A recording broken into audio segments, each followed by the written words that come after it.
नमस्कार, राम राम। ऐसी खबर जो है ट्विटर पर बहुत तेज़ी से ट्रेंड कर रही है। एक दावा किया गया है कि एआई समिट जो दिल्ली में हुआ था उसको बदनाम करने के लिए, उसके बारे में नकारात्मक अभियान चलाने के लिए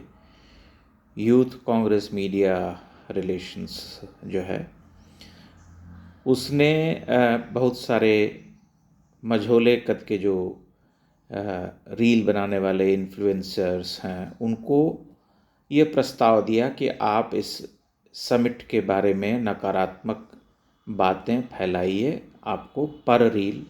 10 से 40 हज़ार रुपये दिए जाएंगे। और हमने ये देखा कि जब एआई समिट चल रहा था उसी समय जो है तरह तरह के रील चल रहे थे जिसमें कि समिट को विफल बताया जा रहा था और गलगोटिया के बहाने जो है पूरी तरह से जो वो कार्यक्रम हुआ उसे उसकी महत्ता को नकार देने का प्रयास किया गया, क्योंकि गलगोटिया को ही प्रधान बना दिया गया। जो घटना हुई थी,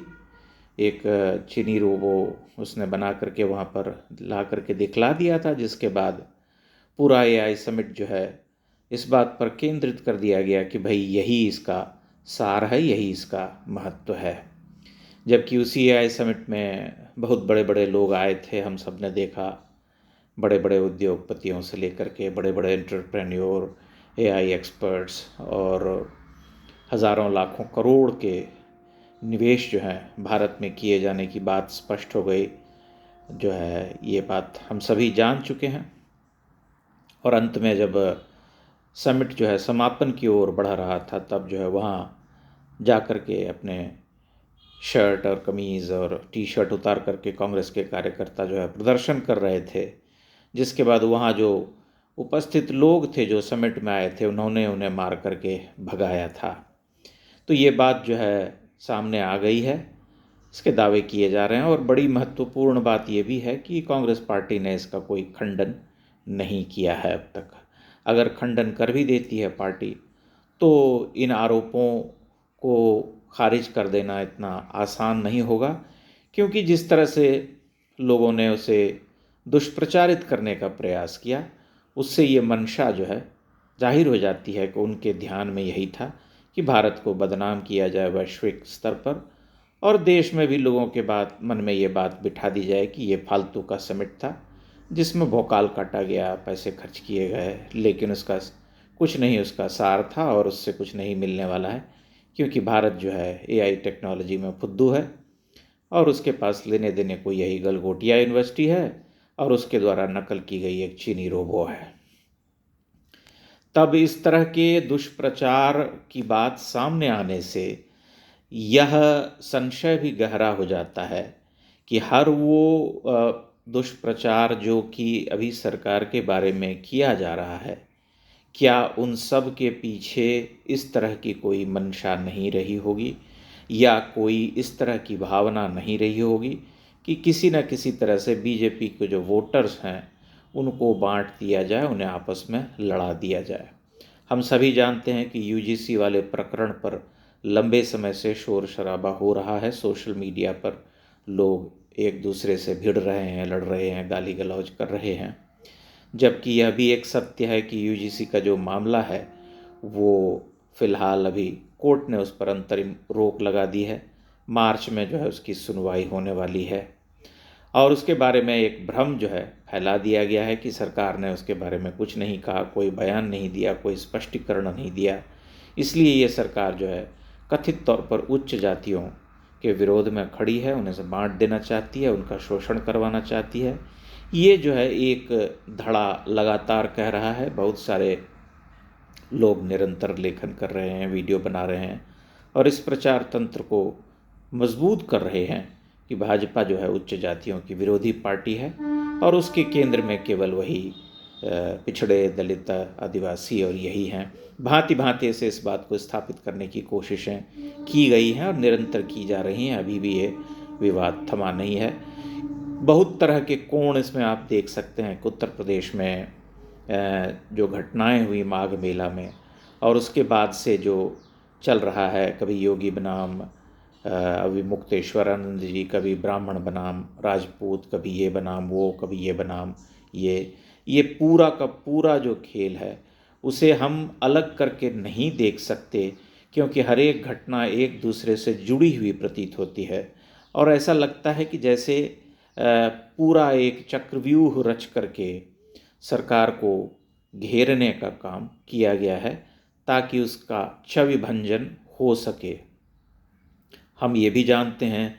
कि लंबे समय से विपक्ष की जो पार्टियां हैं, विशेष करके एक बड़ी पार्टी, वह निरंतर इस प्रयास में रही है प्रधानमंत्री के बारे में टीका टिप्पणी करना, उनके बारे में ओछी बातें प्रचारित करना, एक शब्दों की गरिमा होती है उसको बिल्कुल ध्यान में नहीं रखा जा रहा है, क्योंकि ये साबित करना है कि नरेंद्र मोदी की अगुवाई में चलने वाली जो सरकार है उसने कुछ भी अच्छा काम नहीं किया है इस देश के लिए। कोई विकास नहीं हुआ, किसी भी फ्रंट पर जो है सरकार सफल नहीं रही है। यहाँ तक कि जो लोकतंत्र में मतदान की प्रक्रिया है उसके बारे में भी यही राय है इन सभी लोगों की कि वोट चोरी होती है और ईवीएम हैक किया जाता है या चुनाव आयोग बिका हुआ है। तो ये सारे के सारे जो हथकंडे हैं, इन्हें आप अगर देखें ध्यान से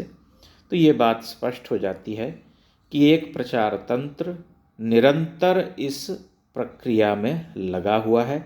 कि किसी न किसी तरह से सरकार को घेरो। अगर कोई कार्यक्रम आयोजित होता है, अगर विदेशी अतिथि आ रहे हैं, बड़े बड़े उद्योगपति आ रहे हैं, इन्वेस्टर्स आ रहे हैं और एआई एक्सपर्ट आ रहे हैं, तो उन सब के बीच में इस प्रचार तंत्र को मजबूत करो। भारत की जनता के दिमाग में ये बात बिठा दो कि सरकार जो है नाकारा है, केवल गाल बजाती है, यहाँ वहाँ घूमते रहते हैं प्रधानमंत्री और कुछ कर नहीं पाते हैं। जब इसका खंडन किया जाएगा और जब वे दावे पेश करेंगे तब उस पर अलग से बहस हो सकती है, लेकिन फ़िलहाल अभी तो कुछ खंडन नहीं किया गया है कि एआई समिट को बदनाम करने के लिए क्या इन मझोले और छोटे इन्फ्लुएंसर्स को, जिनको एक सीमित संख्या में लोग देखते हैं लेकिन ठीक ठाक संख्या में लोग देख लेते हैं, उन्हें पैसे नहीं दिए गए थे पर रील? क्या ऑफ़र नहीं किया गया था? क्या प्रस्ताव नहीं रखा गया था? इसलिए जब स्पष्टीकरण आएगा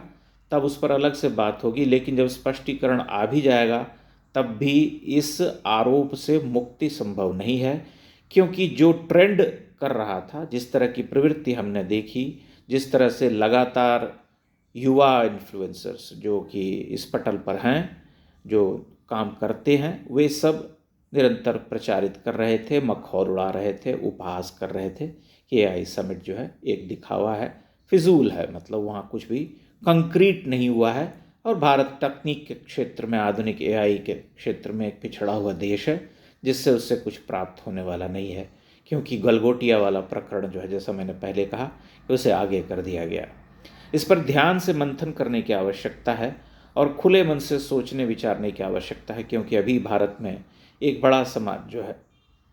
वो आपस में उलझा हुआ है, तू मैं लगा हुआ है। लेकिन गंभीरता से विचार किए जाने की ज़रूरत है और देखने की आवश्यकता है। आप इस विषय पर अपने विचार अवश्य प्रकट कीजिएगा, अपनी टिप्पणियाँ अवश्य कीजिएगा। बहुत बहुत धन्यवाद।